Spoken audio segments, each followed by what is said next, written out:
SGFunding Month, presented with Oracle for Startups and American Express, recognizes the stories, lessons learned, and best practices shared by founders and funders around the world.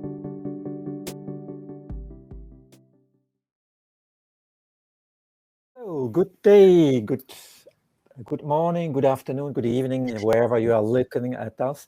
So first, welcome to this SGvirtual and during the SGFunding month. And just a small reminder about the mission of Startup Grind. Startup Grind globally, the idea is to give companies everywhere the education and opportunities they need to build, grow, and scale their companies. So it is about education and to inspire yourself by others. And what we believe in is making friends and not contacts. It's really making friends and about giving first and not taking. And finally, also helping others before helping yourself. That's why we kindly ask you, just tell us in the chat, what are you looking for? How do you think that Startup Grind could assist you? And also, in the chat, you can ask the questions to our panelists or fireside chatters, which we have here, and which I would like to introduce without further ado. We have, I look now on my right-hand side is Mathieu Eke, and then we have also Yannick Oswald from EasyVC. But in real life, it's Mangrove VC. So good day, Mathieu and Yannick. How are you today? Hi, Steve. Thanks, and thank you. Now I'm nice and I'm fine, sorry, and thank you so much for receiving us today. It's a pleasure. So just to start off, for those who eventually don't know what Mangrove VC or Mangrove Capital Partners is, could you just tell us a little bit what Mangrove is, how you operate, or even what you're looking for? Yes, sure. Yannick, you want to do it or I'll do it? Go ahead. Okay. So I think it's really simple to understand what Mangrove is doing. You need to understand three things. First, we are international investors. We invest all over Europe and Israel. I mean, we have our headquarters in Luxembourg, but we have an office in Tel Aviv and some people in Berlin and Barcelona. So we really invest across all geographies. The second thing is that we are very, very early stage investors. I mean, we mainly invest at pre-seed stage, seed, and early Series A. And last thing, we are really, really generalist investor. We can fund any type of business as long as the product is not hardware or it's not in the deep tech area. But just to give you some examples, because Mangrove is one of the oldest firms in Europe, has been created in 2000s.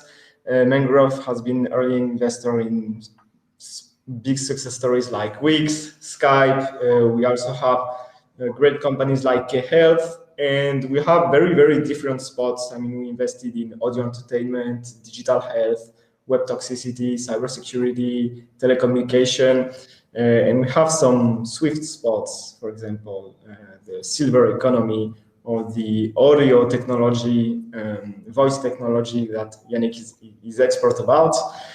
So yeah, very generalist, very international, very early. That's Mangrove, I guess.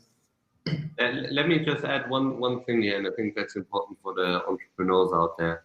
Is when you look at the European landscape, even on the global landscape, the early stage, I think what makes us, what gives us a different touch, and it's important for entrepreneurs to understand that is that even though we get in early, we really stay until the very end of the journey and even beyond.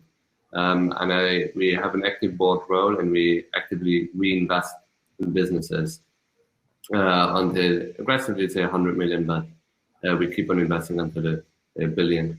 I think that's a very unique strategy. It also means for entrepreneurs that we are just much more an active shareholder, if you want so.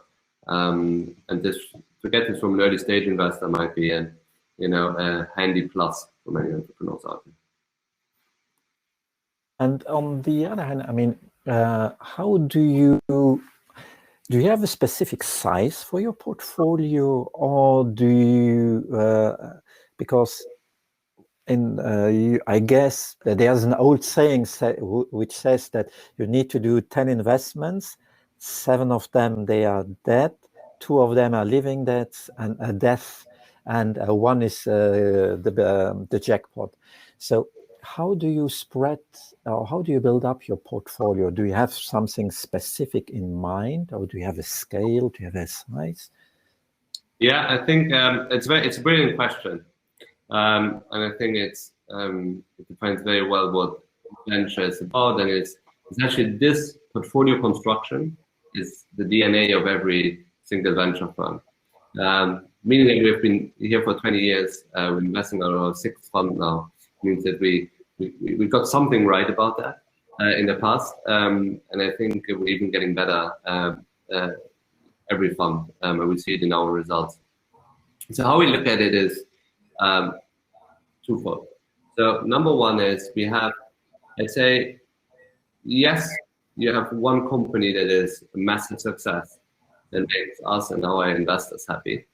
But you can easily forget the 30-40% of the companies that are success stories. People don't really, they talk about it, but with all the noise in the market, forget about it. When somebody sells a business for 400, 500 million, I think it's a tremendous success. Or sometimes I sold the business 2 years ago for 20 million. Entrepreneurs extremely happy, believe me. And it's a success, I think. And so that's number one. So every company we look at, though, is that we believe that this company can become one of the home runs. If we ultimately work out, there's so many factors. But you will have a shareholder that really believes in your vision and that we can build a tremendous success story here. So that's number one.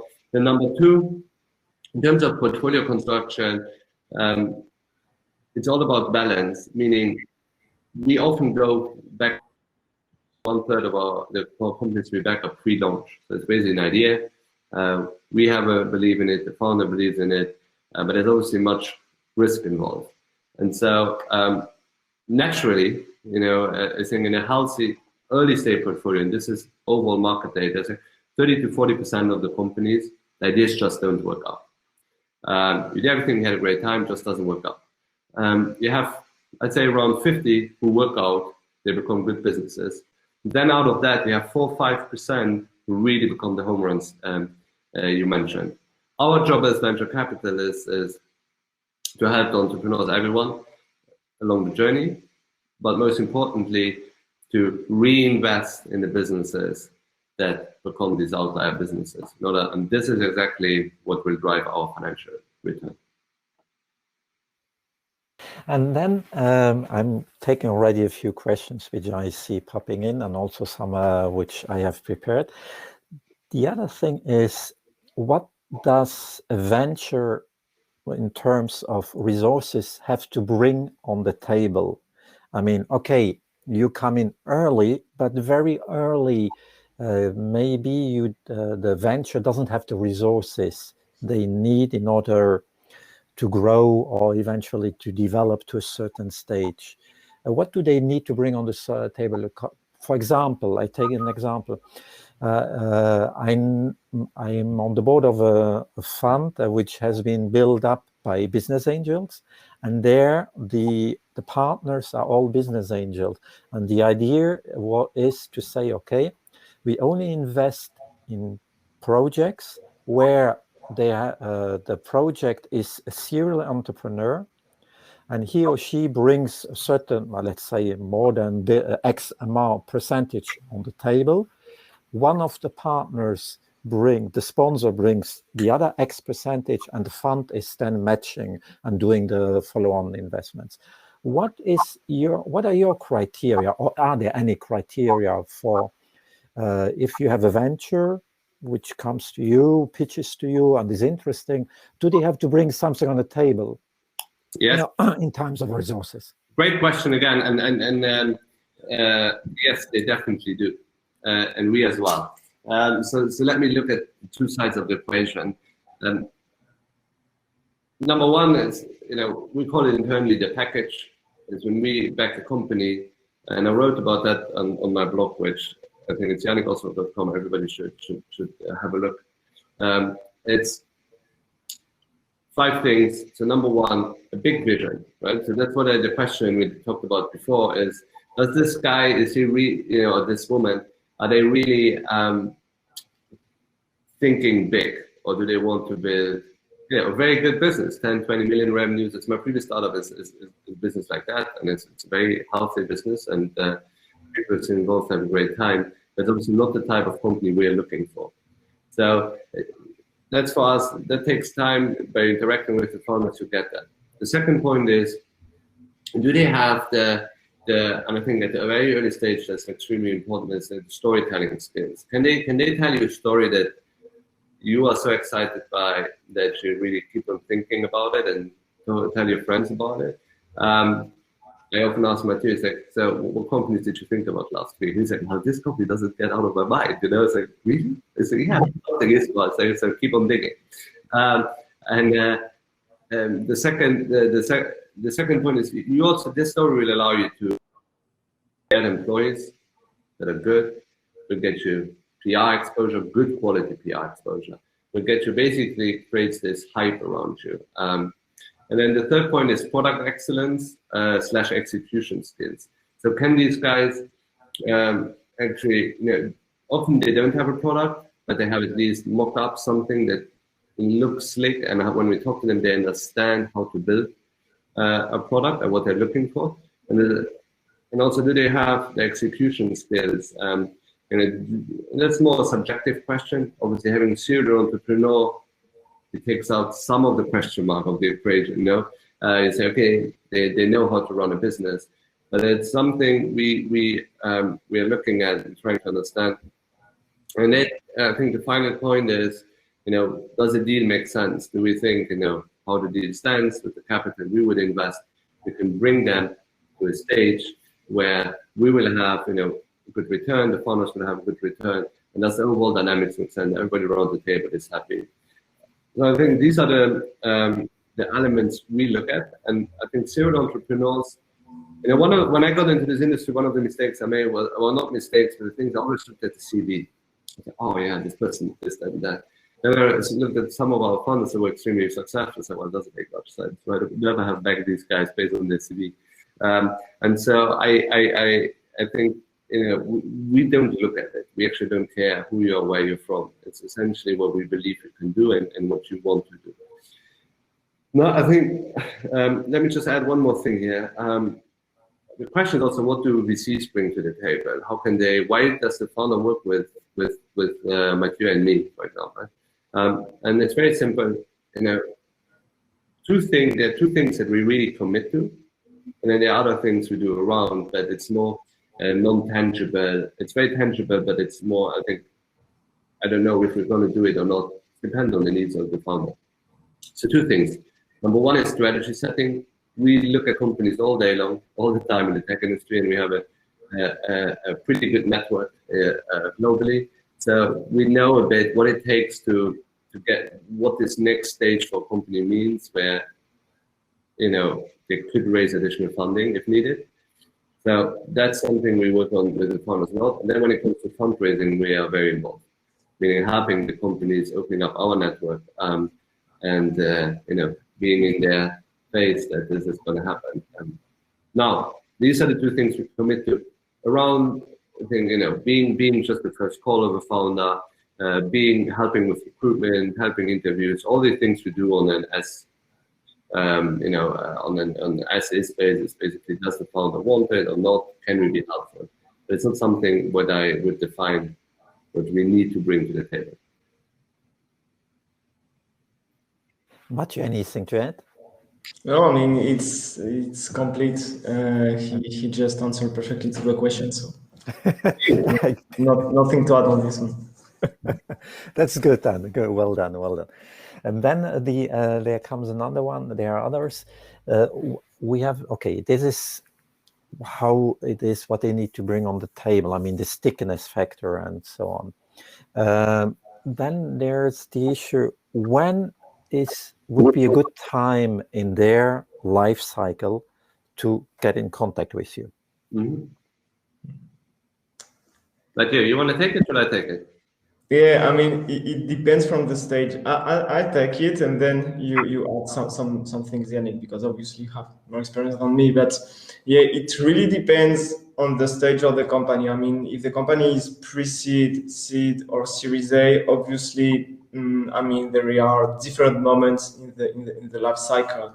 I mean, let's take an example of a pre-seed company. So they just basically have a pitch deck, an idea, and a team. So no traction, barely a live product.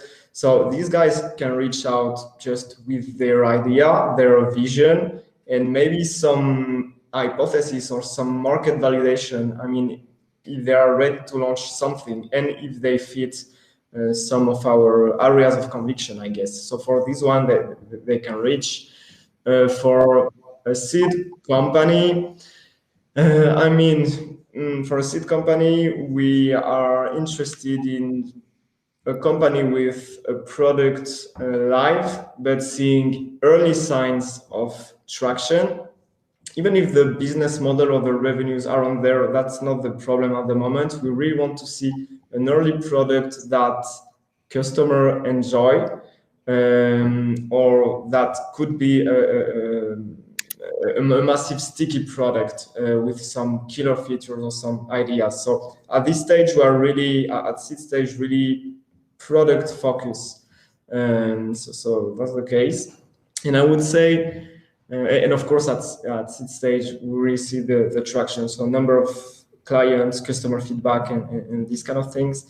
And when we invest in Series A, so on this one, we are waiting for, we're looking for companies reaching what we call their point of inflection in terms of revenues and customer acquisition. I mean, this point of inflection means they have figured out something that enabled them to grow significantly their revenues and number of customers compared to what happened in the previous months. For example, let's say the company is just acquiring 50 customers each month. Then when you have this point of inflection for any reason, which is, I don't know, acquisition related or product related, the company is able to acquire 3, 4, or 5 times more customer, and it gets increasing highly in the coming months. So that's what we're looking for. I mean, for a startup raising its Series A. But of course, there are many other different factors. We can take a look. But this is the general view. Yannick, if you have something to add. I think the question was what we are looking for, right? So with Mathieu, I think what he writes is that you have 2 stages, meaning stage number 1 is kind of pre-product, where it's really, we need to tell it's about how the vision you pitch and the mock-ups, and what you're doing is, we want to see, are these people that just get stuff done?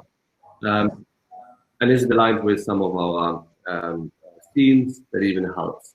Now you find the themes on my blog as well, so feel free to have a look.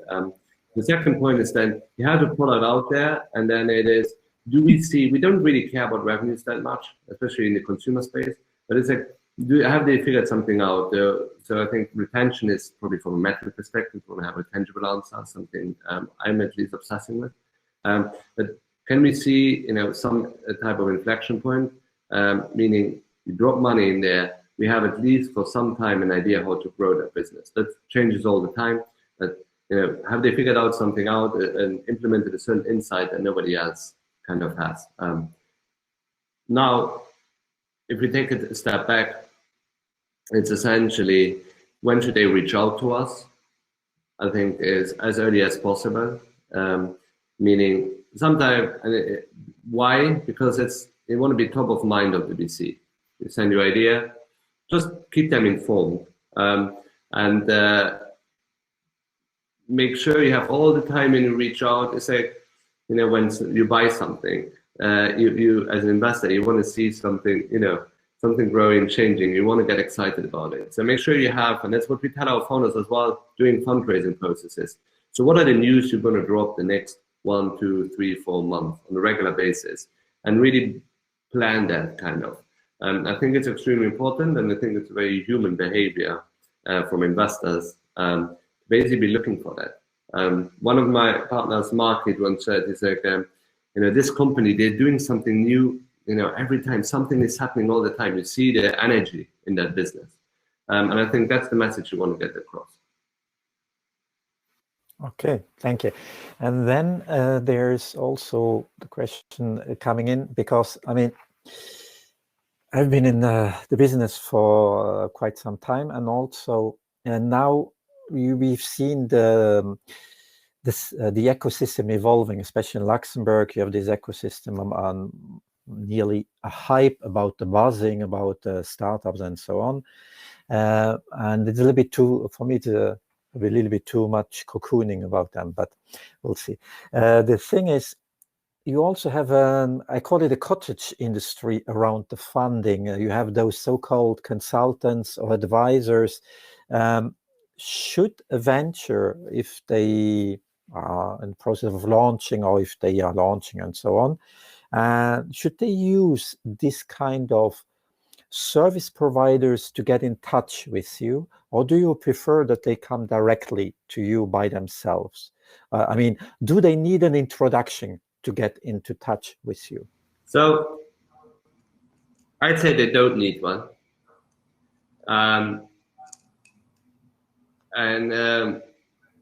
I got my first job by spamming someone. I got into mangrove just because I knocked on their door, for example. And I have numerous stories about that personally, but also from other founders who reach out to us. You just need to have some bit more grit from time to time, and you need to kind of find a way to make people want to get back to you, which is again very human. And it can be a frustrating process, but really only because you are a little as much more about stress and pressure. You're like, I need to move on. Why is this? So it's in your hand to get that feedback. Every VC suffers from FOMO. I look at every message I get. I'm just not able, it's not just not possible to answer everything. I tried it for a long time. It's not possible timing-wise. And you wouldn't want me to answer when I'm really not in the mood to it. The second point is, what is an introduction? An introduction is just a tactic to make your outreach better. And there are multiple ways. You can set up a video, you can set up, and so an introduction is just probably a very efficient way to do so. I just got it right now, an introduction from one of our founders in Portugal. And the guy said in the mail, oh, I read something about them, I really like this and this. So you build immediately a human connection plus an introduction. So the guy actually went, he's serious about this. And so we'll have a call with that person. But it's, get your foot in the door. So it's a tactic, I'd say. You don't need one. And another advice I have for those looking to reach out to VCs, of course, you don't need an introduction, but when you send a message, an email, a video, whatever you want, it's always great if you can personalize it and adapt it to the firm you're reaching out, because sometimes you just feel that someone is doing shooting multiple messages at anyone, and even sometimes there is I don't know, it's not personalized, it's Miss instead of Mr., or it's not even the right name of the fund. So sometimes it happens, and that's some stupid stuff that can be avoided. So yeah, personalization is key, I guess, just so we have an impact. Because sometimes, as Yannick said, it's super hard. We take a look at all our messages, but some personalized email has always a bigger impact compared to a really simplistic one with neutral tone, I guess. There's also a legend around, who you should reach out to, and I think in a firm, should you reach out to the partner that has been around 15 years? Should you reach around to the young guys, the very young guys?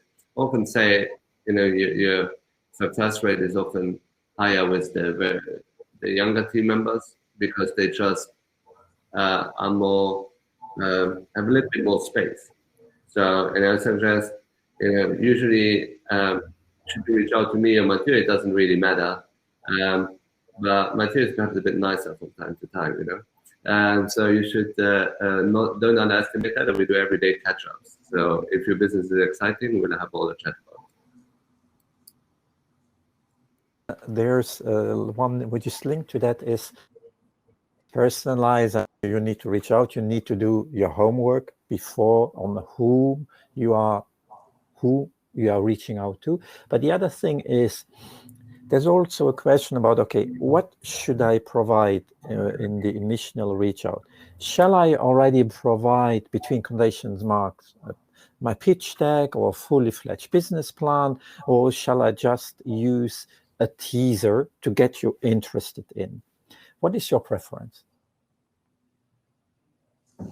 Yannick, what is yours? And then I'll tell mine. So when you read, it's very simple. Put yourself in the shoes of the investor. If I get a deck that kind of is visually, at least, nice, and with a clear messaging, obviously I'm going to consume that content in a different way than if I just get something that's not easy to consume. We consume a lot of knowledge all the time, and so I think it's like an easy win for entrepreneurs.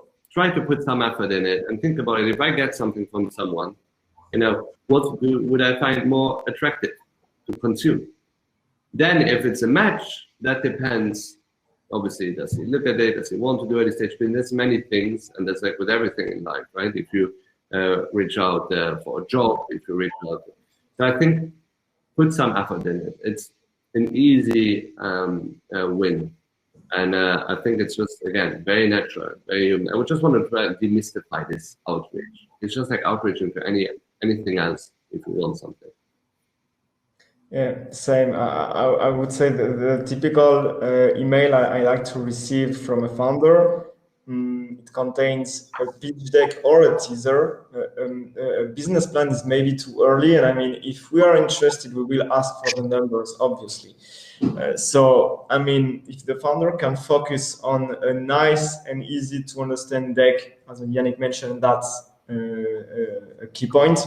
A teaser, but as soon as there is enough information to get us excited, because sometimes we just receive a teaser, just one pager with 2 sentences, 3 images, and it's like, I'm not excited about what I'm reading. So just enough information to have us excited, or a pitch deck, and then in the email, just a few sentences about why the founder thinks Mangrove could be a great fit for his venture.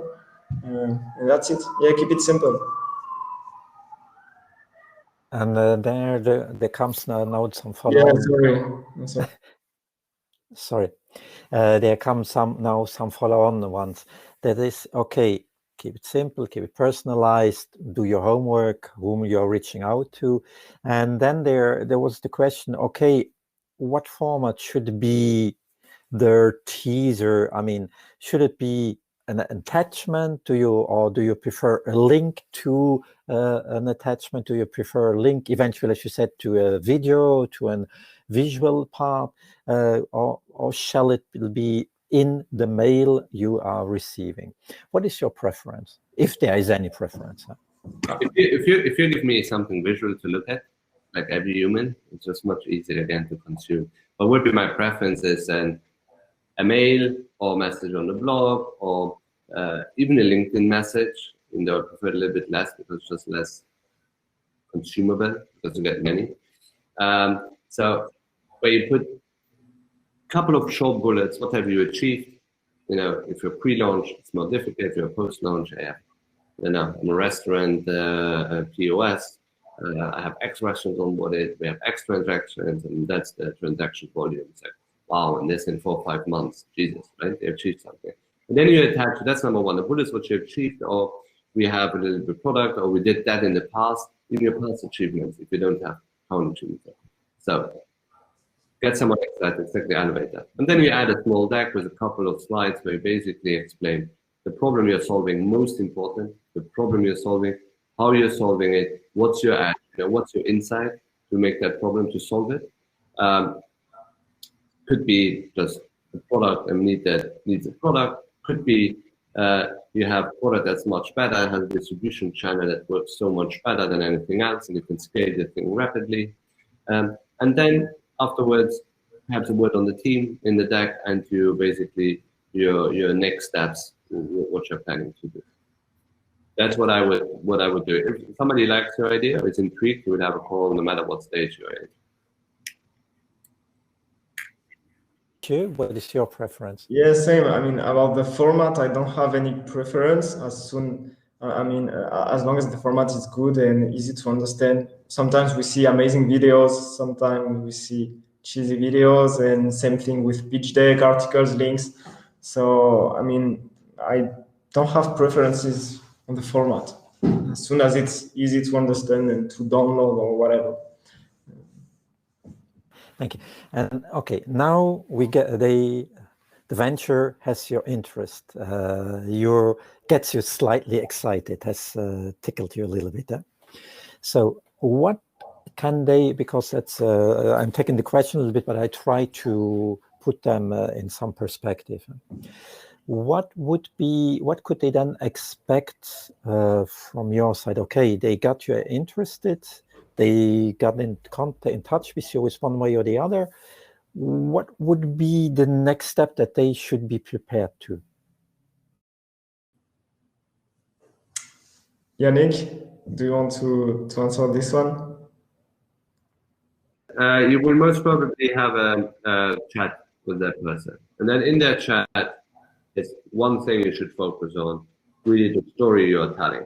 The tangible things, you will have a discussion with investors, but it's really you need to get someone excited.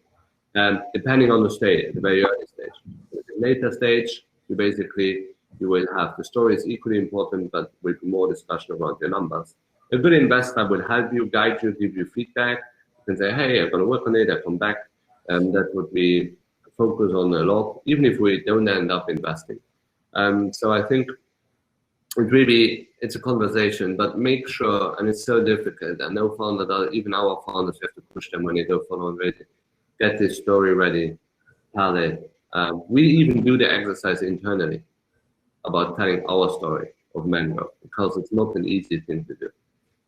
So I would say that's the focus thing. Afterwards, a call, discussion, and you build up a relationship. As with any other business.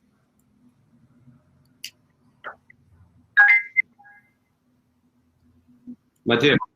Yeah.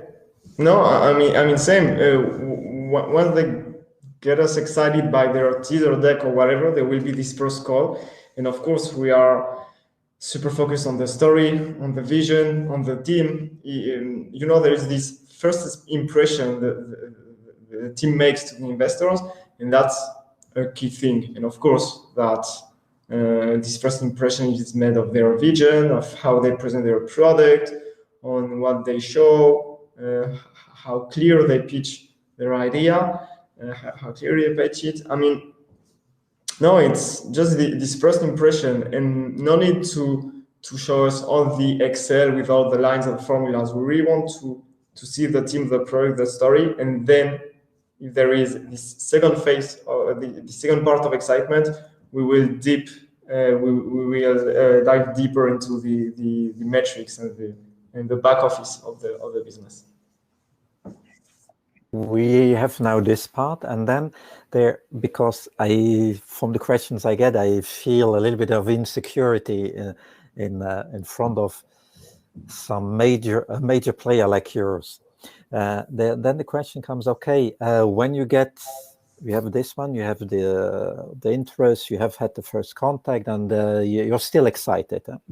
So, and then I guess there's some part of due diligence process which is going on. And are you doing a very thorough due diligence process, or is the due diligence process a little bit adapted to about what the venture is about, the stage, and how far they are? Totally adapted, 100%. So if you want to raise 2 to 5 million, we're gonna dig deeper into the numbers. Obviously, it's still early. I won't have user data over 2 years, but probably 6 months, 8 months. So make sure you kind of have your numbers ready in a presentable way. You don't have to if you are a company that really goes nuts, but it's very, very rare. Now, the first point is on the earlier stages, the due diligence will be there more around our thinking. Do we get it? How big do we think it? And how big this stuff could become. You want to nurture the investor with content or references because you want him to think in your framework. So it's just helping the other person because it will speed up the process. And feel free to sometimes push them a bit, etc., as long as it's not annoying.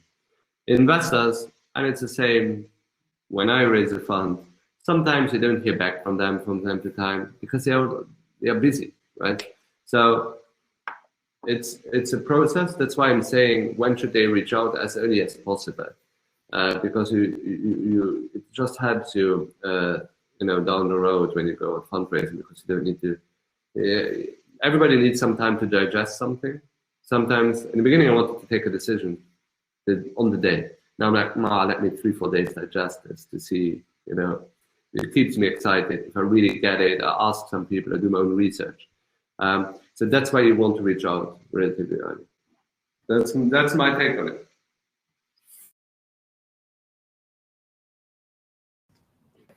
So, and then there's, okay, you have this part and so on, and there's another question coming in, and it goes more into the area, okay, there are different kinds of funding resources which are available. You have the 3 Fs, the family, friends, and other fools. You have the business angels, you have VCs, you have institutionals, you have loans, you have corporate investors, and so on. We have a mix, and also, of course, they depends on the stage you are that they can come fit in. Okay, I'm a venture. I'm there now. I'm running for, let's say, 6 months to 8 months. I have an MVP out. I have a letter of intent and so on.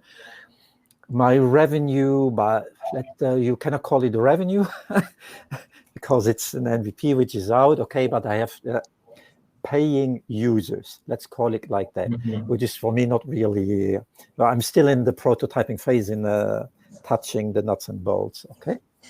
So I'm there, and then I had recourse to some other kinds of funding sources. For example, the 3 Fs and eventually business angels, which assisted me. Yeah? So I had to give away some kind of equity. And then I come to you, and I guess you are equity investors, that's for sure. And how is it for me? Because there's always the fear of dilution. And I guess also because from my experience, when I was investing, it's always, I looked at it, okay, they have some other investors on board, but there are maybe 5 smallish investors there, the 3 Fs, and I don't want to deal with them. I want to deal only with one who's talking with one voice. So how are you approaching that part? If you have a venture, and of course they have, let's call it the 3 Fs or some small business angels, which they had to give away us some equity and so on, but they still want to keep a high percentage to stay interested in the venture. How do you deal with that? What is your recommendation for that? Sorry. Yeah, Yannick wrote a few weeks ago an article called "How You Choose Your First Investor." So I think he has all the insights you need. So Yannick, stage is yours for this one. Thank you, Mathieu. I think the question here is really around the equity, right? And I always say, if you get angels, depending how crazy your idea is to stage, ideally you don't give away like 10 to 20% to angels, depending on the amount. It's just healthy, because a good investor will afterwards shoot for 20%, another one 20%, then it goes, one point in time it goes lower, right? And if you give away too much, like 30%, 40% in the beginning, for investors that won't really be there when there's a rainy day and really only add value at the beginning, which is worth a lot, right? Because they're the first believers. They need to understand, these investors as well, that either this thing works out and we'll have a great return, but we cannot dilute people too much, because afterwards, the startups are not worth much without their founders, especially the early stages. But they're the force behind it. So we need to make sure, as after following investors, that they have enough equity to be incentivized. And always stay in angel. You mentioned the company from successful. There's still a way to go. And then some corporate company says, hey, I pay you $1 million salary every year. And you don't, to the founder doesn't have any equity in the company. He's like, wow, I'm probably going to leave. And so that's the whole rationale. It's just to keep people incentivized. And so again, let's say ideally 10-ish% for angels. They don't have to do anything else anymore, right? They don't have to reinvest in the business. They don't have any responsibility in that sense. And then get a good score. Sometimes they want 15, that's fine. Sometimes they want 20, depending on the situation, that's fine. But don't go for 30, 40. I think that's ridiculous, because the founders will get too diluted. Thank you. So we are coming to the end a little bit of the hour, but I take still a few ones and try to put them a little bit together.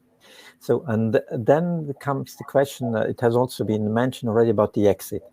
Okay, you have invested, or you have supported a venture, it goes well, and so on, and there comes the time for the, maybe not time, but there comes the opportunity to exit.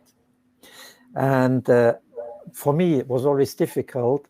I remember my first venture, the hardest part is to let go. That's not my baby anymore, to let it go, to exit, and then to give it away. So what would you recommend the founders? Should they prepare for it, or do you assist them in the process? How do you see that?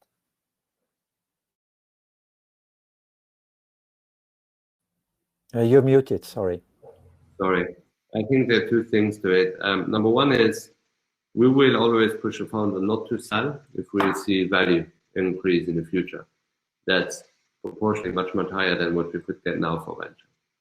Now, first of all, but it's obviously, getting an offer to buy a business is always an exceptional time for a company, because you see actually this is real value.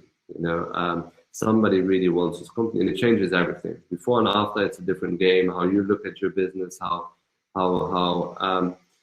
investors look at your business. So when we tell founders, we will push founders always not to sell if we think that they can continue to create value. Now, there are more soft factors that come into play. Sometimes, I told you, business we sold for 20 business. The founders really, I saw they were running out of energy. It worked, but it didn't really work. And I said, if we can get out here now, I think it would be pretty good story. And so, in that sense, it's like you have the tangible financial incentive. That's fine, and that's a very important factor. We have many soft factors around it that we as VCs, it's something we have an open discussion with founders. A good VC should, not a company of ours that's growing well, but it's not really a venture story. A couple of million in revenues, they add $1 million or $2 million every year. It's a great business, but it's not a venture story. So we told the founder and said, well, here we have two things, right? Either we get into the venture model back, and what's our strategy in terms of product development, etc. If not, we probably want to get out, right? So, but it's not tomorrow. It's more in 2-3 years. So how can we prepare for that? And so mentally, you set him already on the stage what it means, and it's not a shock. And we can help him to drive the process. Talk to M&A advisors, talk to potential acquirers, talk to potential secondary buyers who will buy our shares. How can we assist you there? But it needs to be an open discussion. That it takes time. Again, it's like they need to digest it. Okay, and then the last question, also in that vein a little bit, is, okay, what if you find out that, or in the venture you invested, which is really a great venture, and also the people behind it, they are great, they were excited, and they excited you, and so on, and they also can bring the venture to a certain point, but they are not able, or the people who would bring it to the next level, as you say, who can scale it, or who can make it become an outlier. Talking about Malcolm Gladwell. So how do you tackle that one? What is your approach with mangrove on this one? It's the last question. Yeah, so I mean, the company is doing great. They won't become an outlier. So what are you going to do with it?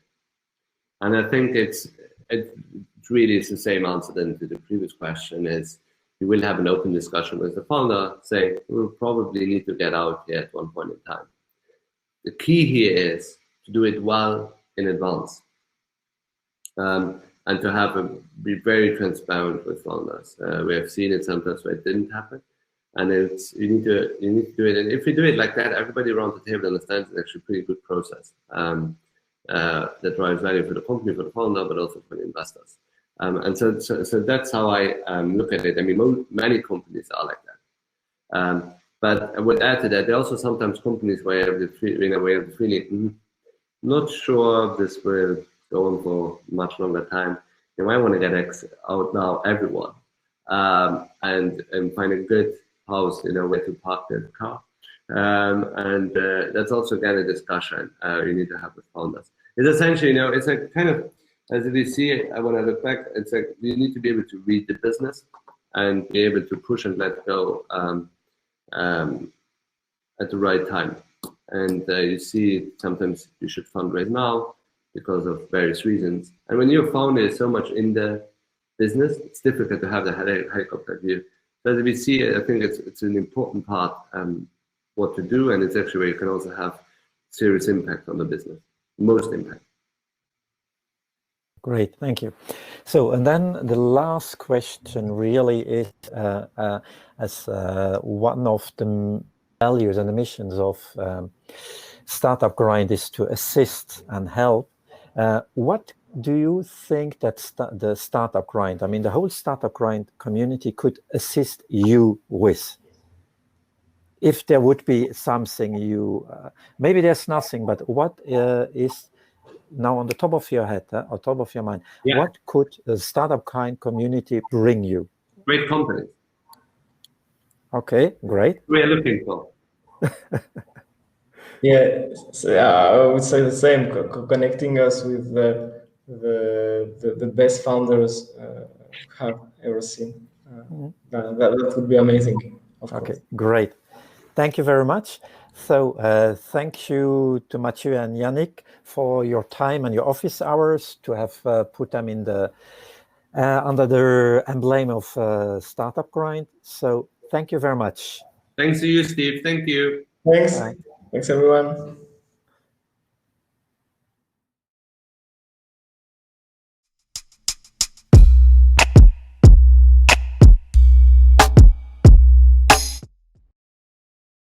Funding Month, presented with Oracle for Startups and American Express, recognizes the stories, lessons learned, and best practices shared by founders and funders around the world.